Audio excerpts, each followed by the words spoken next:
Chapter 7. "Let's go! This way!" I said, shielding my eyes from the bright sunlight with my hand. "It's so hot," Sari complained. The street was crowded and noisy. I couldn't hear anything over the honking of the car horns. Drivers here lean on their horns the minute they start up their cars, and they don't stop honking till they arrive at their destinations. Sari and I stayed close together, making our way through the crush of people on the sidewalk. All kinds of people passed by. There were men in American-style business suits walking alongside men who appeared to be wearing loose-fitting white pajamas. I saw women who looked right at home on any street in America, wearing colorful leggings and stylish skirts and slacks. Women in jeans, followed by women dressed in long, flowing black dresses, their faces covered by heavy black veils. "This sure doesn't look like back home," I exclaimed, shouting over the blare of car horns. I was so fascinated by all the interesting-looking people crowding the narrow sidewalk that I forgot to look at the buildings. Before I knew it, we were standing in front of the museum, a tall stone structure looming above the street behind steeply sloping steps. We climbed the steps and entered the revolving door of the museum. "Wow, it's so quiet in here," I exclaimed, whispering. It was nice to get away from the honking horns, the crowded sidewalks, and shouting people. "Why do you think they honk their car horns so much?" Sari asked, holding her ears. "Just a custom, I guess," I replied. We stopped and looked around. We were standing in the center of an enormous open lobby. Tall marble stairways rose up on the far left and far right. Twin white columns framed a wide doorway that led straight back. An enormous mural across the wall to the right showed an aerial view of the pyramids and the Nile. We stood in the middle of the floor, admiring the mural for a while. Then we made our way to the back wall and asked a woman at the information desk for the mummy room. She flashed us a nice smile and told us in perfect English to take the stairs to the right. Our sneakers thudded loudly over the shiny marble floor. The stairway seemed to go up forever. "This is like mountain climbing," I complained halfway up. "Race you to the top," Sari said, grinning, and took off before I had a chance to reply. Of course she beat me by about 10 steps. I waited for her to call me slowpoke or snail face or something, but she had already turned to see what lay ahead of us. A dark, high-ceilinged room seemed to stretch on forever. A glass case stood centered in this entryway. Inside was a detailed construction of wood and clay. I went up close to take a good look. The construction showed thousands of workers dragging enormous blocks of limestone across the sand toward a partially built pyramid. In the room behind the display, I could see huge stone statues, large mummy cases, displays of glass and pottery, and case after case of artifacts and relics. "I think this is the place," I exclaimed happily, rushing over to the first display case. "Ooh, what's that? Some kind of giant dog?" Sari asked, pointing to an enormous statue against the wall. The creature appeared to have a fierce dog's head and a lion's body. Its eyes stared straight ahead, and it seemed ready to pounce on anyone who came near it. "They put creatures like that in front of tombs," I told Sari. "You know, to protect the place. Scare away grave robbers." "Like guard dogs," Sari said, stepping up close to the ancient sculpture. "Hey, there's a mummy in this case," I exclaimed, leaning over an ancient stone coffin. "Look!" Still staring back at the enormous sculpture, Sari walked up beside me. "Yep, it's a mummy. Okay," she said, unimpressed. I guess she's seen a lot more of them than me. "It's so small," I said, staring at the yellow linen wrapped so tightly around the skinny head and body. "Our ancestors were shrimps," Sari replied. "Think it was a man or a woman?" I glanced at the plaque on the side of the coffin. "It says it's a man." "Guess they didn't work out in those days," she said, and laughed at her own remark. "They did a great wrapping job," I said, examining the careful wrapped fingers on the hands which were crossed over the mummy's chest. "I was a mummy the Halloween before last, and my costume completely unraveled after 10 minutes. Sari tisk-tissed. "Do you know how they made mummies?" I asked, moving around to view it from the other side. "Do you know the first thing they did? They removed the brain." "Yuck! Stop!" she said, sticking out her tongue and making a disgusted face. "Don't you know about this?" I asked, delighted that I had some truly gruesome information that she didn't. "Please, enough," she said, holding up one hand as if to fend me off. "No, this is interesting," I insisted. "The brain had to come out first. They had this special tool. It was like a long, skinny hook. They'd push it up the corpse's nose until it reached the brain, and then wiggle it back and forth, until the brain became mush." "Stop!" Sari pleaded, covering her ears. "Then they took a long spoon," I continued gleefully, "and scooped the brain out a little at a time. I made a scooping motion with my hand. Scoop, scoop. They scooped the brain out through the nose, or sometimes they popped off an eyeball and scooped the brain out through the eyeball socket. "Gabe, I mean it!" Sari cried. She really looked like she was about to hurl. She was green. I loved it. I never knew that Sari had a squeamish bone in her body, but I was really making her sick. Outstanding, I thought. I would definitely have to remember this technique. "It's all true," I told her, unable to hold back a wide grin. "Just shut up," she muttered. Of course, sometimes they didn't pull the brain out the nose. Sometimes they just sliced off the head. Then they drained the brains out through the neck and put the head back on the body. They just bandaged it back on, I guess. "Gabe!" I'd been staring at her the whole time, checking out her reaction. She was looking sicker and sicker. She was breathing real heavy. Her chest was sort of heaving. I really thought she was going to lose her breakfast. If she did, I'd never let her forget it. "That's really gross," she said. Her voice sounded funny, like it was coming from underwater or something. "But it's true," I said.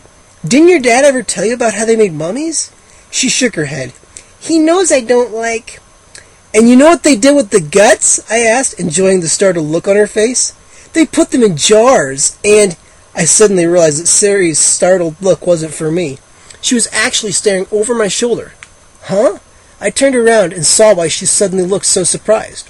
A man had entered the room and was standing just in front of the first display case. It took me a few seconds to recognize him.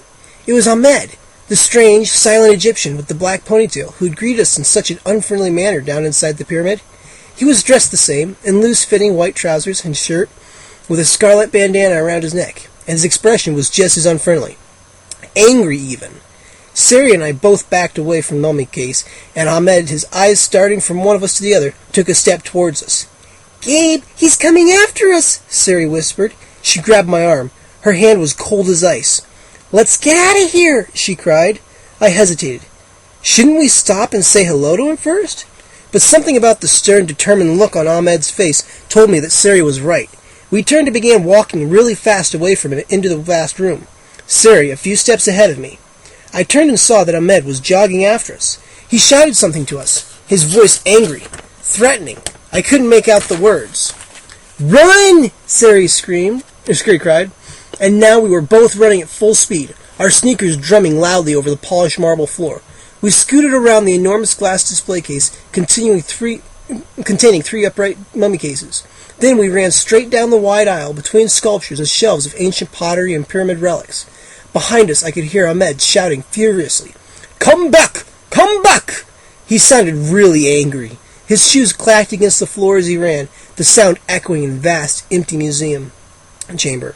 "He's gaining on us," I called to Sari, who was still a few steps ahead. "There's got to be a way out of here," she answered breathlessly. But I immediately saw that there wasn't. We were nearly to the back wall. We passed a gigantic sphinx, then stopped. There was nowhere to go. No doorway. No exit. A solid granite wall. We both turned and saw Ahmed's eyes grow wide with triumph. He had us cornered. Chapter 8. Ahmed stopped a few feet in front of us. He was panting like a dog, gasping for air and holding his side. He glared at us angrily. Sari glanced at me. She looked pale, really frightened. We both had our backs pressed against the wall. I swallowed hard. My throat felt tight and dry. What was he going to do to us? "Why did you run?" Ahmed finally managed to say, still holding his side as if he had a cramp. "Why?" We didn't reply. We both stared back at him, waiting to see what he was about to do. "I came with a message from your father," he told Sari, breathing hard. He raised the red bandana from his neck and wiped his perspiring forehead with it. "Why did you run?" "A message?" Sari stammered. "Yes," Ahmed said.